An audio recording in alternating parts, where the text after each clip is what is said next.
기억하시겠지만 작년 말에 연준 위원들이 주식을 한다는 게 되게 문제가 됐었습니다. 그래서 맞아요. 연준 위원들이 주식을 되게 거의 다 팔았습니다. 네네네. 공교롭게 그리고 나서부터 연준의 정책이 되게 긴축적으로 바뀌었어요. 저는 이걸 되게 오비라고 생각하고 진실은 아니라고 보지만 GDP하고 주가를 그려보면 네. 코로나 이후에 과잉이 있었던 건 맞아요. 지금 그림을 그려보시면 주가가 빠졌기 때문에 GDP 추세 밑으로 와 있습니다. 지금은 GDP랑 비교해 봤을 때는 과잉이 없어진 거죠. 근데 여기서 이제 또 반박은 근데 주식이라는 건 펀더멘탈이 마이너스 10% 20% 언제든지 온다라는 거잖아요. 네. 근데 그거는 GDP보다 위에 있을 때는 더 확률이 높지만 GDP보다 밑에 있을 때 확률이 떨어지는 거거든요. 네. 그런 관점에서는 바닥에 가까워진 게 아닐까라고 생각을 하는 거고요.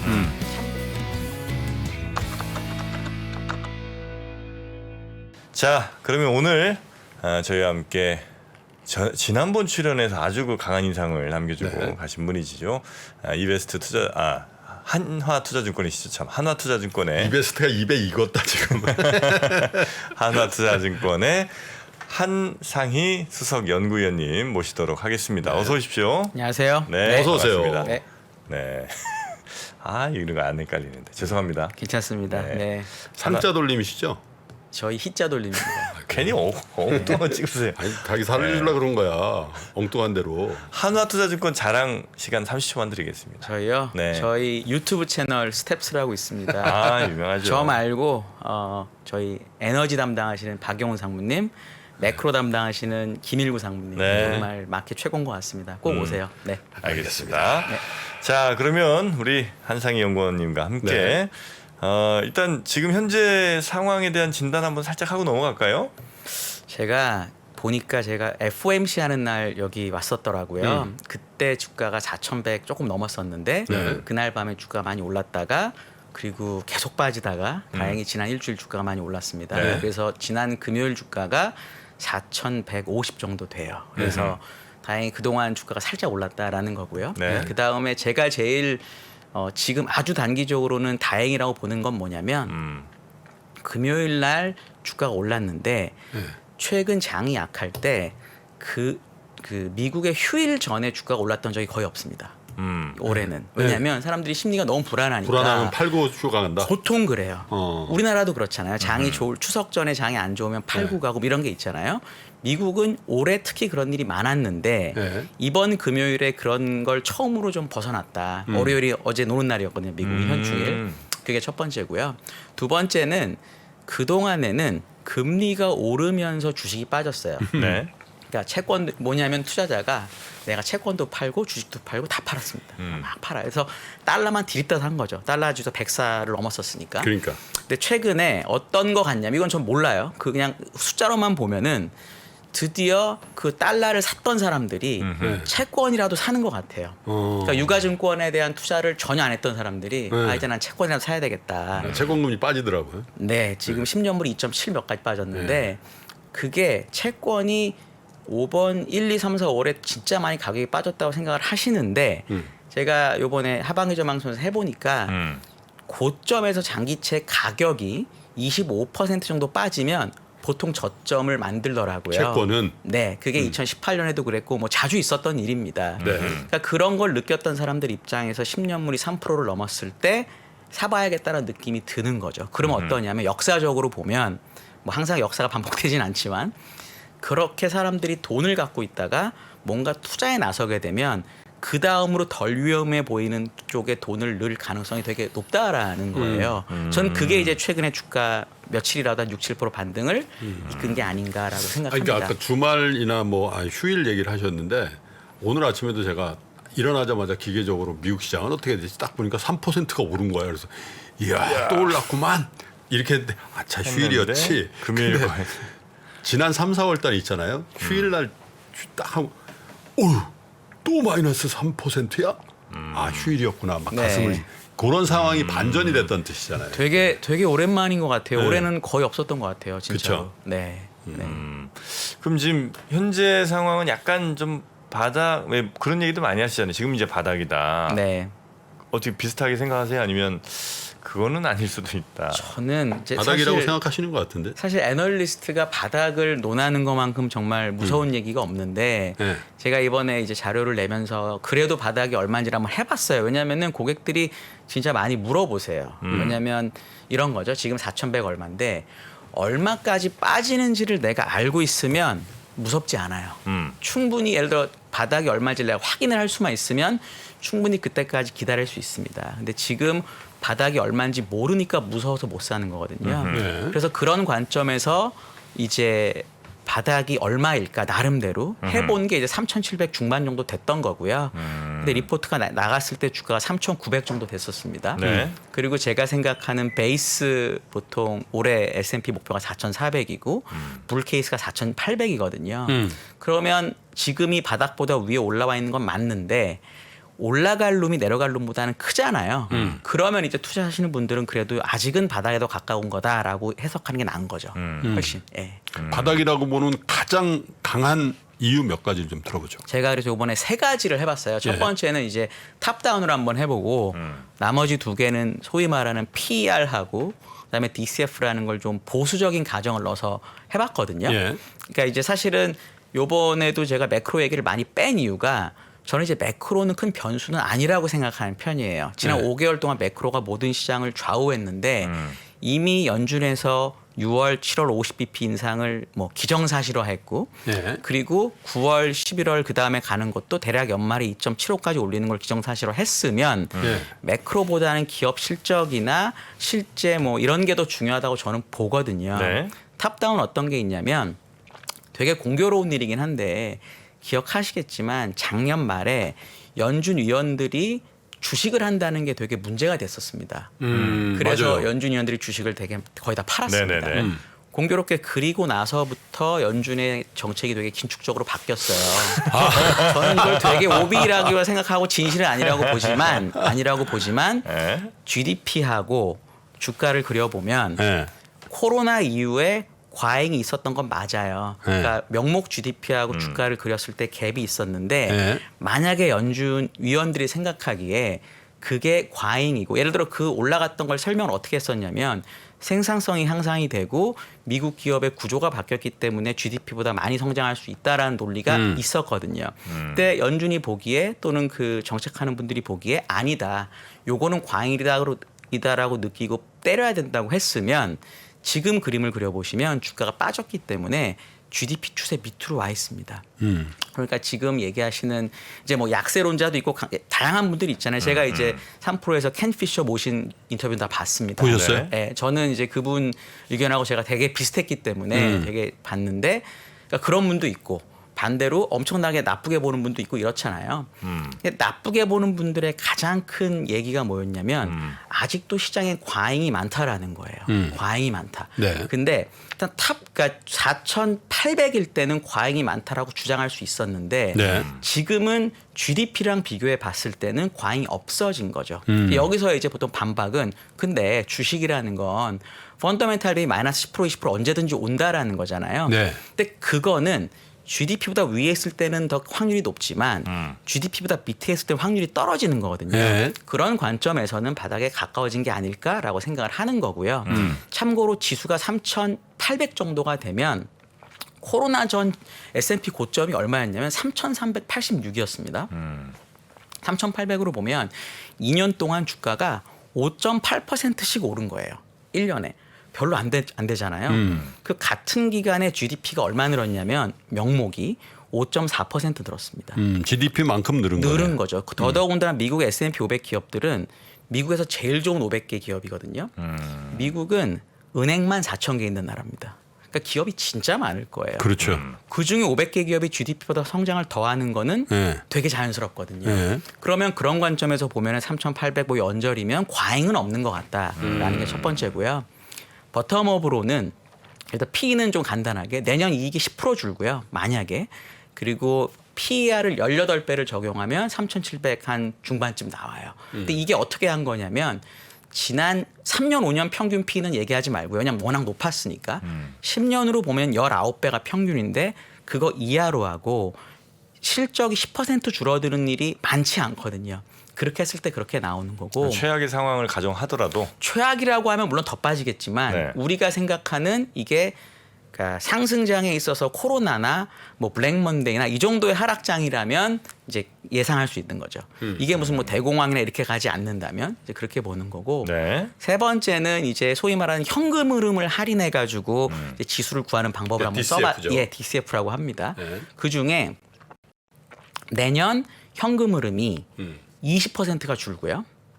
내후년은 2%가 줄고 이렇게 기업들이? 계산. 그러니까 S&P 500 전체를 그냥 하나의 기업이라고 봤을 때요. 네. 그렇게 봤을 때 그렇게 하고 그 다음부터는 4%씩 는 다음에 2030년이 되면 현금흐름이 1% 는다. 1%가 왜 보수적이냐면 미국 물가 목표가 2%잖아요. 그거의 반만 반영한 거고 GDP는 빠졌죠. 네. GDP는 실질 GDP는 Q니까 물량이니까. 그리고 미국 회사들은 자사주를 많이 사요. 그것도 빠져 있죠. 그렇게 하면 2022년 현금 흐름이 2030년보다도 커요. 예. 그렇게 보수적으로 가정해서 해도 한 3,750 정도가 나오더라고요. 계산해 보면. 네. 그 DCF로 하면 대체로 다른 연도들은 후행적으로 검증해 보면 맞습니까? 그러니까 DCF라는 건 가정이 정말로 중요해요. 네. 가정이 중요한데 맞다 틀리다라는 것보다는 내가 는 가정이 얼마나 보수적이냐가 더 중요한 것 같아요. 그러니까 예를 들어 제가 만약에 성장률을 1%를 줬는데 네네. 되게 시장을 예를 들어 좋게 보는 분도 있잖아요. 1%가 아니라 미국이 왜 1%만 성장하냐. 물가에다 GDP와 뭐 4% 성장해야지. 이러면 확 높게 나오고요. 네, 또 어떤 네. 분은 1% 미국 그때 가면 어려워져. 1%도 안 되고 앞으로 0%거나 막 이러면 또 나빠지는데 네. 이제 상식을 갖고 해보는 거죠. 근데 다행스럽게도 그 가정을 했더니 아까 PR하고 비슷하게 나왔으니까 저는 이걸 일부러 편견 안 가지려고 따로 해봤거든요. 일부러 굉장히 보수적으로 잡아 보더라도 그 정도 수치는 나온다. 저는 그 정도가 나오더라고요. 제가 해보면. 그래서 그렇다면은 지금 물론 3,900일 때보다는 부담이 되죠. 4,100까지 올라왔으니까. 근데 그럼에도 불구하고 올라갈 룸이 조금 더 있는 거 아닐까? 이제 그런 생각을 이게 뭐 하고 있죠. DCF 뭐 어려운 용어 아니고 디스카운트 캐시플로우라는 뜻이니까. 네. 근데 지난번에 DCF가 이게 사실 전망치가 맞느냐가 중요한 건데 정말 중요한 말씀하셨는데 전제가 중요한 거죠. 네. 전제. 그래서 지난번에 삼성물산 또 뭡니까 그 제일모직 합병할 때도 네. 그 DCF 모델로 돌려보니까 이렇게 됐더라. 뭐 네. 이런 얘기를 하잖아요. 근데 그거는 진짜 어떤 전제를 가지고 그 넣느냐 이거에 따라서 진짜 많이 차이 나니까. 맞습니다. 야, 근데 한상희 위원 얘기를 내가 이렇게 딱 들으니까 마음이 그냥 나 이분한테 설득 당해야 되겠다는 생각이 확 들어버리네. 그런 생각 안 들어요? 어떤 분은 내가 저항을 많이 하거든. 아. 근데 한상희 위원하고 이렇게 딱 들으면 네. 절로 넘어가야 되겠다. 저는 좀 더 버텨보겠습니다. 아닙니다. 네, 조금 더 저는 설득력이 있으시네. 네, 버텨보겠습니다. 특히 딱 이렇게 하시니까. 어? 요거. 네. 자, 그러면 우리 한상희 위원님께서는 지금 현재 이런 상황이라면 네. 어떤 전략으로 개인 투자자들이 접근하는 게 더 적절한 전략인 것 같다. 예를 네. 들면 뭐 가치주 쪽에 더 무게를 둘 수도 있고, 혹은 뭐 성장 쪽에 이젠 다시 한번 달려볼 수도 있을 것 같기도 하고요. 네. 어느 쪽이십니까? 저는 그래서 이번에 제목을 어떻게 달았냐면 네. 가치주가 된 성장주라는 제목을 달았어요. 제가 지난번에 왔을 때 아주 이걸 잠깐만 말씀드렸는데 네. 말로만 하니까 이게 약간 사람들이 진짜인지 아닌지 헷갈려 하시더라고요. 네. 그래서 저는 그때 얘기 드렸던 애플이나 뭐 메타나 마이크로소프트나 그다음에 하나가 알파벳 같은 회사가 진짜로 그 정도로 독점력이 있는지를 네. 한번 알아봤어요. 네. 보니까 예를 들어 스마트폰, PC, 그다음에 SNS, 클라우드, 반도체 네. 뭐 여러 개가 있습니다. 네. 찾아볼 수가 있고 점유율을 스마트폰을 iOS하고 안드로이드 점유율 제가 이제 회사에 있을 때는 블랙베리를 썼었거든요. 네. 그건 옛날에 2014, 15년 이때입니다. 근데 지금은 그 iOS하고 안드로이드를 합치면 점유율이 99.7%입니다. 그러겠죠. 99.7%. PC죠, 이거 PC. PC에 마이크로소프트하고 애플이겠죠, 두 개. 나머지 리눅스는 빼더라도 이 두 개가 90%입니다. 점유율. 90%. 그 다음에 아마존, 마이크로소프트, 그 다음에 알파벳의 클라우드가 네. 70%예요. 알리바바 빼면 생각보다 되게 높죠. 그리고 반도체는 필라델피아 반도체 기업이 30개입니다. 이 30개 기업의 매출을 전체 반도체 매출로 나눈 비율이 2010년대 초반에는 60%였거든요. 네. 지금은 70%. 어. 이것도 올라왔고요. 네. 그 다음에 이제 SNS 뭐 메타가 맛이 갔다 이런 얘기 많이 하고 이번에 스냅 실적 때문에 말들이 많은데 그래봤자 스냅 매출은 메타의 30분의 1도 안 돼요. 네. 아직도 페이스북하고 인스타그램이 전체 80%입니다. 그러니까 그 정도로 독점력이 높은데 죄송합니다. 중요한 거는 독점을 많이 하는데 돈을 더 많이 못 벌면 아무 소용이 없어요. 한전이 우리나라 전기 독점을 하거든요. 제가 한전 오래 가봤는데 올해 적자가 많이 날 것 같아요. 네. 이렇게 유가 오르면 어쩔 수 없습니다. 네. 그 대신 한전이 희생해서 다른 기업들 실적이 잘 나오는 거라고 저는 생각도 하니까. 근데 이 기업들을 보시면 제가 뭘 해봤냐면 99년, 2004년, 2009년, 14년, 19년, 22년에 S&P 500 탑 5개 기업의 시가총액 5등 기업의 세전이익 더한 거를 미국 전체 영업잉여 이건 국민계정에 있는 겁니다.로 나눠봤어요. 그 비율이 최근 15년 동안 계속 늘어나고 있습니다. 그러니까 독점을 하는데 돈도 잘 벌어요. 그러면 독점력이 있는 걸 통해서 돈을 버는 회사는 비싸게 거래되는 게 맞지 않을까요? 네. 그렇죠. 논리적으로는. 네. 근데 아직도 메타나 알파벳 이 두 회사는 확실하게 필수 소비재보다 싸고요. 애플하고 마이크로소프트는 비슷해요. 이게 어떤 게 있었냐면 지지난주가 장 세게 뺐었을 때 월마트가 주가가 많이 빠졌었어요. 그렇죠. 네. 그리고 그 다음 날도 많이 빠지고 뭐 타겟도 있고 말들이 많았는데 어떻게 해석하냐면 월마트는 그때 30배가 넘었었습니다. PER이. PR이. 네. 근데 어느 날 갑자기 실적을 딱 봤는데 인플레이션을 해지를 못하는 거예요. 옛날에는 그런 기업들은 모든 인플레이션 오는 걸 다 바깥으로 뿌렸던 기업들인데 네. 봤더니 인플레이션을 전부 다 먹고 있는 거죠, 기업이. 그러면 투자자들이 보기에는 얘는 왜 30배지? 하고 주식을 팬 거죠. 그래서 지금 임금 22배. 유통비 뭐 이런 거 뭐 다. 그런 걸로 결국 이게 월마트가 자기가 흡수한 거예요. 반대로 줌비디오라는 기업이 있습니다. 줌 많이 쓰잖아요. 옛날에 뭐 50배, 100배 막 이러다가 지금 20몇 배로 떨어졌어요. 근데 이것도 이번에 실적 발표를 2, 3, 4월치를 했는데 매출은 가이던스에 맞추고 이익은 실제보다 20%가 잘 나왔거든요. 반대로 말하면 이제 이런 회사들이 비용을 안 쓰고 실적을 내기 시작한다는 거죠. 이런 식으로 인플레이션을 누가 흡수해 주느냐가 바뀐 상황까지 감안하면은 예. 빅테크의 밸류에이션이 필수 소비재보다 낮을 필요는 진짜 없는 것 같다라고 저는 생각을 하죠. 그래서 네. 제가 요즘에 제일 많이 얘기하는 건 특히 개인분들에게나 지인들이 얘기하면 딴 건 잘 모르겠는데 알파벳 같은 종목은 진짜 싼 거 아니냐라는 얘기를 많이 해요. 이게 내년 P로 한 17배 정도 하거든요. 네. 물론 이게 15배 될 수도 있고 10배 될 수도 있는데 지금 만약에 알파벳을 조금 사놓으면 네. 1년 후, 2년 후에는 지금보다는 수익이 나지 않을까라는 얘기를 많이 하죠. 그래서 그런 식의 접근이 지금은 네. 제일 나은 것 같아요. 혹시 그 이제 계속해서 10여 년 동안 말씀하신 5개 기업 혹은 뭐 10개 기업이 이제 점점 더 많은 부를 독점해서 가져갈 거 아니에요. 앞으로도 네. 그럴 것 같기도 하고 네. 이거를 정부가 가만둘 수 있진 않지 않을까요? 그러니까 가만히 이 회사들을 뭔가 할 거다. 네. 특히 민주당 정부가. 네. 그러니까 우리 정프로님 말씀이 되게 좋고 중요한 질문이에요. 네. 저도 그런 질문 되게 많이 받는데 그래서 제가 작년에 요거에 관해서 리포트를 하나 쓴 적이 있습니다. 네네. 뭐였냐면은 이런 경우가 있었어요. 99년에 마이크로소프트 사태가 있었습니다. 그때도 이제 마이크로소프트가 돈을 너무 잘 벌고 그때는 사실 돈을 번다기보다는 넷스케이프라는 기업이 있었습니다. 지금 그쵸, 익스플로러만 쓰지만 내비게이터라고 죽였죠, 하는 거의. 브라우저. 네. 그러니까 브라우저 회사인데 마이크로소프트에서 익스플로러. 지금은 익스플로러도 아무도 안 쓰고 크롬만 쓰지만 네. 그거를 윈도우에 끼워 팔면서 완전히 네. 죽여버렸거든요. 네. 그래서 결국 그것 때문에 법무부가 신고하고 막 이랬었는데 네. 그래서 그것 때문에 주가가 물론 그것 때문에 이제 IT 버블하고 마무리 주가 많이 빠지긴 했어요.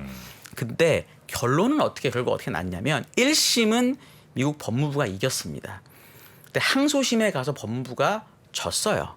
그래가지고 결국은 둘이 원래 마이크로소프트 분리하고 막 이러라고 그랬었는데 그게 다 없어지고 대신 마이크로소프트에서 익스플로러를 무료로 배포하고 뭐 이런 식으로 해서 합의를 했거든요.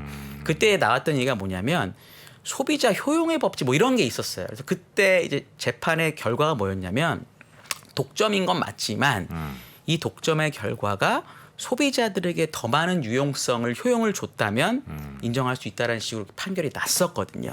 그게 2000년대 초반인가 그래요. 네. 그러니까 미국이란 나라의 특징이 뭐냐면 지금 이제 민주당 정부에도 뭐 리나 칸 공정거래위원장 되게 무서운 사람이라고 하고 막 몇 명이 있습니다. 그런 사람들이. 근데 삼권 분립이 정말 명확해서 정부에서 뭔가를 해도 국회도 있고 대법원도 있거든요. 그러니까 이게 쉽지는 않은 거죠. 그러니까 분명히 뭔가 하긴 하려고 할 거예요. 왜냐하면 돈을 워낙 많이 벌고 있으니까. 네. 근데 그게 과연 국회나 여기 법원을 통과하는 게 쉬울까? 분명히 저항을 할 거거든요. 그러니까 왜냐하면 잘 보시면 애플이나 구글의 앱내 결제에 대해서도 말이 되게 많았거든요. 근데 된 게 잘 있는지 잘 모르겠어요. 이제 민주당 정부 된 지 1년 지금 2년 다 돼가는데 그래서 그런 부분은 되게 맞는 말씀이시고 그럴 가능성이 없는 무조건 있습니다. 있는데 저항이 많을 거고 아직 요번에도 되게 비극적인 일이 미국에 있었잖아요. 네, 텍사스에서. 네, 전 너무 네. 보고 슬펐는데 제 애들도 있으니까. 근데 그럼에도 불구하고 어떤 말이 전 정말 놀란 게 그런데도 총기협회 같은 데서는 그래서 오히려 더 총기를 갖고 있어야 된다라는 얘기를 선생님들이 갖고 있어야 된다. 뭐 그렇게 이런 얘기를 얘기 하더라고요. 네. 그러니까 한국 사람으로서는 저는 진짜 도저히 이해가 안 되는데 그게 미국적인 사고인가? 이런 생각을 저는 했거든요. 네, 네, 그러니까 네. 이런 것들도 미국적 사고로 보면은 어떨까? 그런 생각을 합니다. 저는. 네. 그 미국 중간 선거 이제 하잖아요. 네. 거기에서 그러면 제일 이슈가 될 게 즉 경제적인 것과 관련해서 이슈가 될 게 혹시 뭐 정도 있다고 혹시 지금 판단하세요? 그 중간 선거 그것도 되게 중요한 포인트가 왜냐하면 지금 계속 신문에 나오는 건 인플레이션이 올랐기 때문에 바이든의 지지율이 떨어졌다라는 거예요. 신문에 그게 완전히 도배가 되고 있거든요. 그렇죠. 근데 제가 그림을 그려봤는데 물론 인플레이션이 올라갔고 지지율이 떨어진 것도 맞아요. 그림을 네. 그려보면 정확하게 반비례합니다. 근데 우리 트럼프 때 생각해 보시면 주가랑 지지율도 많이 그리지 않았나요? 맨날 그렸죠. 근데 이번에 바이든 때는 주가랑 지지율 아무도 안 그려요. 그거 제가 그려봤거든요. 요것도 똑같아요. 주가가 안 좋으면 지지율이 떨어집니다. 제가 드리고 싶은 얘기는 바이든 대통령의 지지율이 떨어지는 게 또는 어떤 정치인이 지지율이 떨어지는 게 한 가지 이유가 아니라는 거예요. 여러 가지가 복합적으로 맞물려서 떨어지는데 그렇겠죠. 그때 하이라이트 하고 싶은 내용을 가지고 이제 언론에 나오는 거다라고 저는 보죠. 그렇게 칠을 한다. 저는 이제 그렇게 보는 편이에요. 지금은 그게 인플레이션이다. 라고 사람들이 주장을 하는 것 같아요. 그래서 인플레이션 예를 들어 또 뭐 다음 주인가 언제 또 대통령하고 파월 의장이 만난다는 얘기도 나오고 그러니까 사람들이 약간 또 지금 긴장하거든요. 또 무슨 말이 나올지. 근데 저는 이제 그런 식의 이제 이렇게 행동을 보이는 건 너무 자연스럽다고 보고 그냥 역사적으로 한번 보는 게 좋을 것 같아요. 뭐냐면 중간 선거 있는 해가 있습니다. 네. 22년, 18년 쭉 있으면 제가 다 한번 해봤어요. 상반기에 그 해의 상반기에 주가가 10% 이상 빠졌던 해가 올해 빼고 5번이 있었습니다. 연도는 제가 잘 기억이 안 나지만 그 5번 중에서 4번은 기본적으로 중간 선거 끝나면 주가가 올랐었고요. 3번은 하반기부터 그냥 주가가 올랐었습니다. 그러니까 많이 빠지면 오르는 가능성이 높은 거고 그럼 언제만 주가가 안 됐냐면 중간 선거가 있음에도 불구하고 중간 선거 내내 주가가 안 됐던 해가 언제냐면 1974년이에요. 그때 빼고는 다 괜찮았습니다. 그럼 74년보다 확률이 그러니까 이런 거죠. 어떤 일이 벌어졌는데 내가 그 일에 낮은 확률을 주장하려면 확실한 이유가 있어야 되거든요. 근데 그때는 어떤 일이 있었냐면 닉슨 대통령이 금태안을 정지한 게 71년입니다. 그리고 베트남전이 끝나가지고 원래 아시겠지만 전쟁 끝나면 물감력이 크거든요. 2차 세계대전도 그랬고 그래서 그 물감력이 있었고 거기에 오일 쇼크도 있었습니다. 지금 러시아 생산량 줄는 거랑 비교도 안 돼요. 오펙이 그때 생산량이 절반이 넘었으니까. 유가가 6배 올랐고요. 금태안이 정지됐으니까 당연히 달러가 엄청 약세였거든요. 네. 금 가격도 6배가 올랐습니다. 그 정도의 물가 부담이 있었던 해에만 주가가 안 좋았던 거예요. 지금을 74년하고 비교하기는 달러도 너무 강하고 금 가격이나 유가가 특히 유가가 많이 오른 것 같긴 한데 작년 말에 90불 조금 넘었었거든요. 한 20불 오른 거라고 생각하면은 그때랑 비교하기는 어렵지 않을까. 저는 이제 그렇게 보죠. 네. 근데 그 예를 들어 뭐 5번의 중간 선거 있는 해 그 말고 그냥 S&P 500이든 뭐 나스닥이든 한 30년 보면 그 중에 떨어진 해가 별로 없지 않나요? 그러니까 기본적으로 네. 연간으로 근데 해로 보면 그런데 네. 제가 이제 1929, 100년 정도 데이터를 보면 네. 10% 정도 하락은 13개월에 한 번씩 있었습니다. 그러니까 물론 이게 연간이 아니라 중간중간 최고점, 최저점 기준이긴 하지만 네네네네. 되게 자주 있는 일이고 저희가 지금 이번에 나스닥이 현재 한 4%쯤 빠졌고 네네. 다우는 보니까 9.5%밖에 안 빠졌더라고요. S&P는 14%가 빠졌는데 작년 2월에 사실 그때도 나스닥이 14%좀 빠진 적이 있었습니다. 네. 작년 잠깐에. 그러니까 우리가 10% 15% 빠지는 거는 생각보다 자주 있는 일이에요. 근데 이번은 어떤 게 사람들을 되게 힘들겠냐. 자기가 갖고 있는 종목이 터진 거 하나. 네. 두 번째는 좀 길어요. 사실은 이게 김프로님처럼 오래 보신 분은 아니다고 생각할 수 있지만 리만 사태 이후로만 딱 보면은 지금 벌써 나스닥이 11, 12, 1, 2, 3, 4, 5, 6 8개월째 빠지고 있거든요. 네. 잘 보세요. 리만 사태 후에 8개월 동안 주가 빠진 적 있었나요? 처음이죠. 전혀 없었습니다. 한 번도 없었습니다. 그러니까 지금 보시는 분들은 갈 듯 못 가니까 정말 정신적으로 너무 힘든 거죠. 그래서 네. 그런 부분까지 감안을 했을 때는 저는 켄 피셔 분이 말씀하신 게 이제 전혀 이번 시장이 다른 게 아니다. 그러니까 다르지 않고 다른 모습일 뿐인 거지 네. 근본은 똑같다고 했던 말에 되게 동의를 하는 편입니다. 저는. 네. 중국은 어떻습니까? 중국은 이제 저희 이제 중국 담당 애널이 따로 있습니다. 그래서 저희 그분의 의견을 얘기 드리는 게 나을 것 같은데 저희의 의견은 일단 최악은 지났다라는 쪽이고요. 중국도. 네, 최악은 지난 것 같다. 그리고 뭐 예를 들어 사람들이 얘기하는 뭐 리커창, 시진핑 이런 얘기는 그런 아닌 것 같고 하지만 경제 상황으로 보거나 고용 상황으로 봤을 때는 뭔가 중국이 부양책을 쓰긴 써야 되는 시기이다라는 게 저희 의견이에요. 그래서 저희 같은 경우는 지난달에는 중국이 투자 의견이 중립이었었습니다. 쭉 가다 지난달에 내렸었다가 이번에 하반기 전망을 내면서 중국을 다시 비중 확대로 올렸습니다. 네. 중국도 일단 뭐 최악의 상황은 좀 지난 것 같다. 그렇다면 이제 우리 시장, 이제 미국 시장 얘기, 뭐 중국 시장 얘기 쭉 전체적인 얘기를 많이 해주셨는데 우리 시장에 대해서도 전망은 하시죠? 저희도 이제 뭐 우리 시장도 저희 담당 전략팀이 따로 있는데 이건 저 그냥 개인적으로 어떻게 생각을 하냐면 네.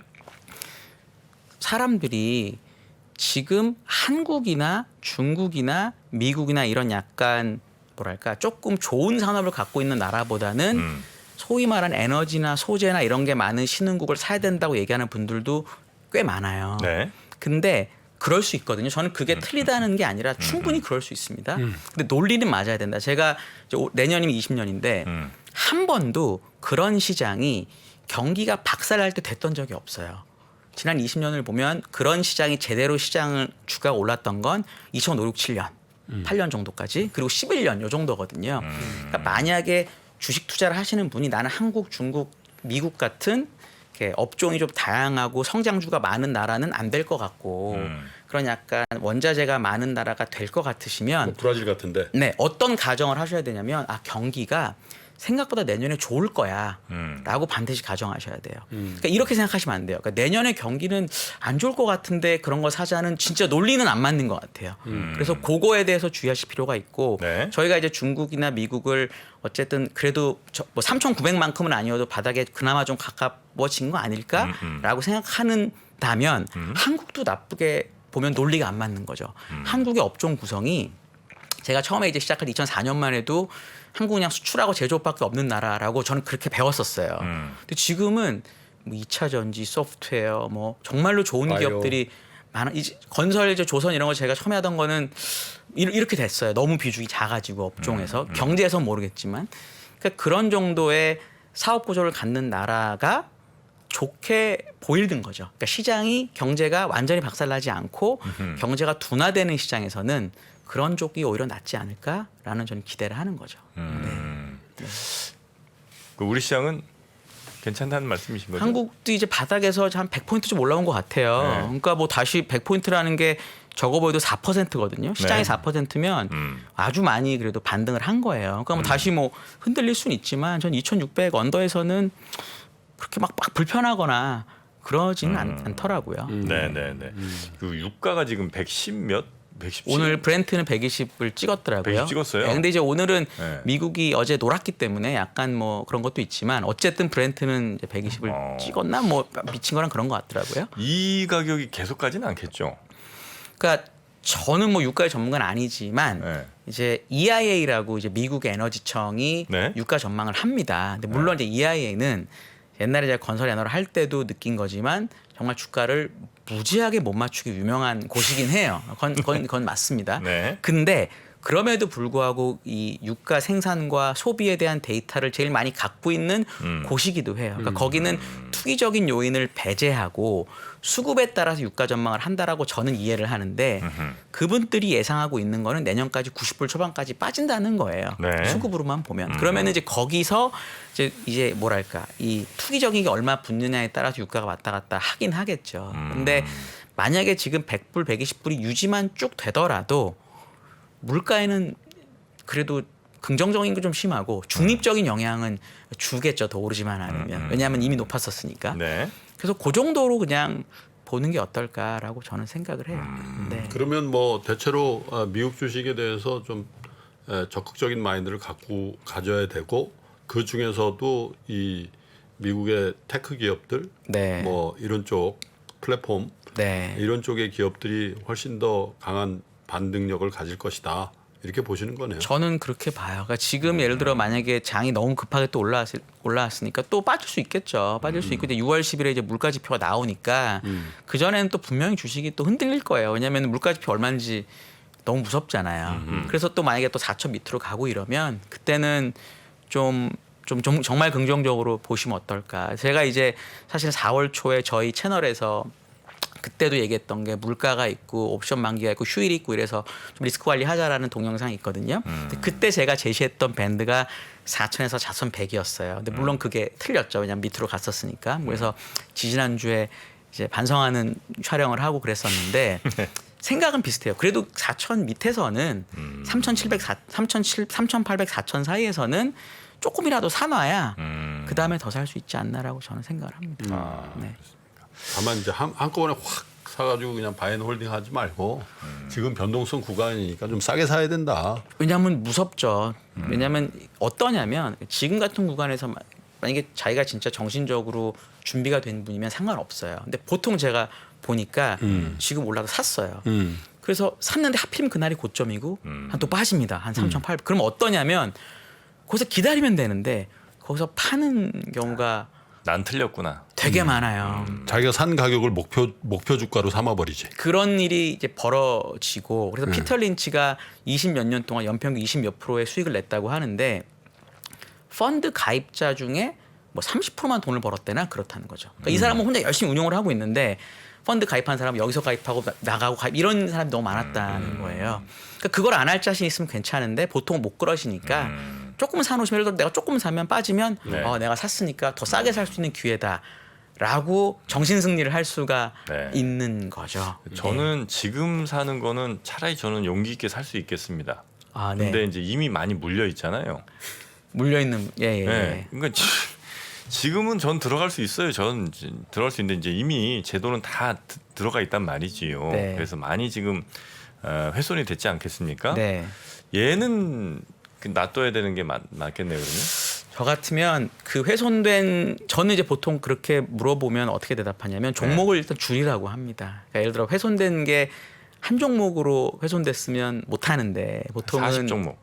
종목 많으시면은 네. 종목을 과감하게 10개 이하로 줄일 필요가 있습니다. 거의 동일한 조언이에요. 제 조언도. 아 그러신가? 왜냐하면 그 터지면 그러니까 안 된 거를 팔아서 사실 된 걸 사는 게 확률은 더 높고요. 그리고 이제 그 10개로 줄인 종목을 이제 왜냐하면 소득이 있으시잖아요. 네. 그걸로 그 줄인 종목을 더 사시는 거죠. 낮은 가격에. 마이너스 70 난 거 어떻게 팔죠?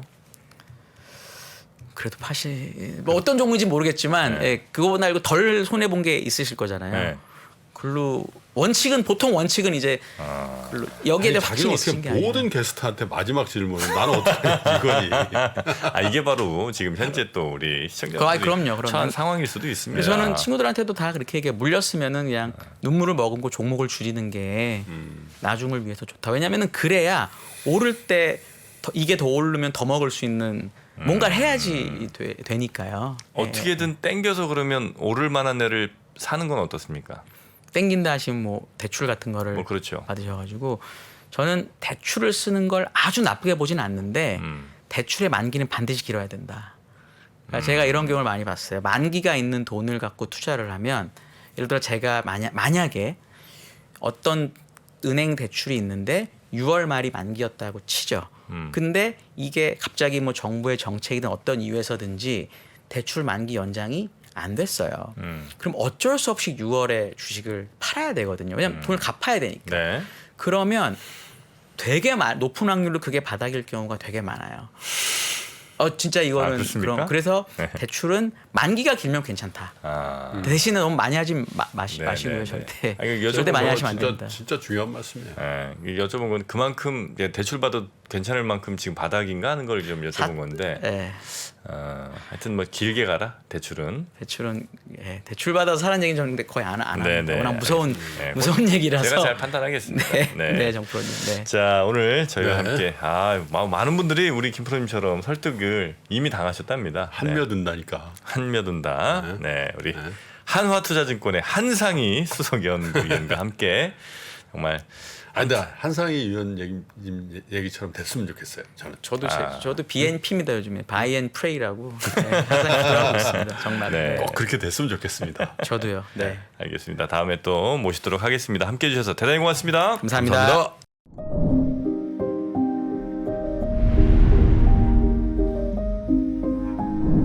게임에서 살인은 가능한데 성폭행은 안 되는 이유는 무엇입니까? AI에 의해 활동하는 가상인간은 법인격을 가질 수 있을까?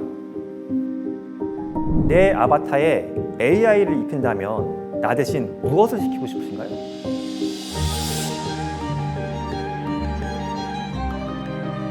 질문 자체를 만드는 걸 질문으로 드리고 싶었어요.